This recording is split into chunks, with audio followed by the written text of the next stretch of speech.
Hi, நான் உங்கள் வந்தை Fazil. Abe வண்டி வாங்கும் போது என்னென்னலாம் பார்த்து வாங்கணும் அப்படின்றத சொல்றேன், கேட்டு தெரிஞ்சுக்கோங்க. தெரியாதவங்க தெரிஞ்சுக்கோங்க. அதுக்கு முன்னாடி நம்ம சேனலுக்கு இப்பதான் நீங்க புதுசு அப்படின்னா நம்ம சேனலை சப்ஸ்கிரைப் பண்ணி பக்கத்தில் இருக்கக்கூடிய பெல் பட்டனை அழுத்தி ஆள் கொடுத்துருங்க. அப்பதான் நாங்க போடக்கூடிய வண்டிகள், அதாவது விளம்பர வீடியோக்கள் உங்களுக்கு நோட்டிபிகேஷன்ல அடிக்கடி காட்டும். தேவையான வண்டியை தேவையான நேரத்தில் எடுத்துட்டு போறதுக்கு அது உங்களுக்கு இலகுவாகவும் அமையும்.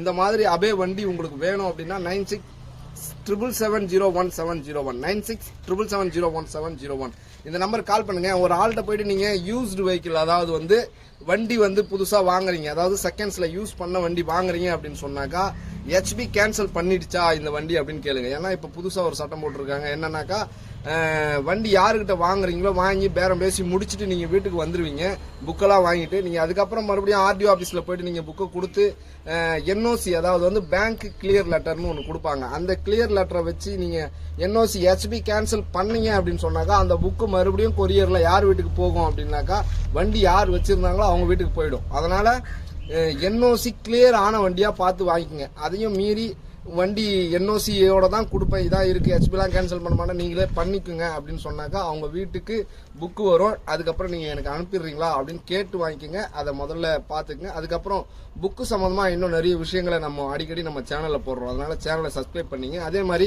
சேஸ் நம்பர் சில பேர் அபே வண்டியில எங்க பாக்குறதுன்னு தெரியலங்க, பார்த்து எடுக்கிறதுன்னு தெரியல அப்படின்றாங்க. அதனால சேஸ் நம்பர் 2010க்குள்ள இருக்கிற மாடலா இருந்ததுன்னு சொன்னாக்கா வேற இடத்துல பார்க்கணும். 10க்கு மேல இருக்கிற வண்டியா இருந்தது அப்படின்னா இந்த சேஸாண்ட இருக்கு பாருங்க, இந்த இடத்துல தான் சேஸ் நம்பர் பார்க்கணும். ஓகேங்களா? இதுவே 10க்கு மேல அப்படின்னா இந்த சைட்ல அப்படியே இந்த சாவி ஓரத்துல வரும். இந்த இடத்துல தான் 10க்குள்ள இருக்கிற வண்டிக்கெல்லாம் வரும். 10க்கு மேலன்னா இந்த இடத்துல வரும். தெரியாதவங்க இந்த விஷயத்தை தெரிஞ்சுக்கங்க. அதனால நம்ம சேனலை சப்ஸ்கிரைப் பண்ணீங்க. அடுத்த வீடியோல நான் உங்களை சந்திக்கிறேன். அதுவரை உங்களிடமிருந்து விடைபெறுவது நான் உங்கள் வந்தை ஃபாசில். இது FM ஆட்டோ கன்சல்டிங்.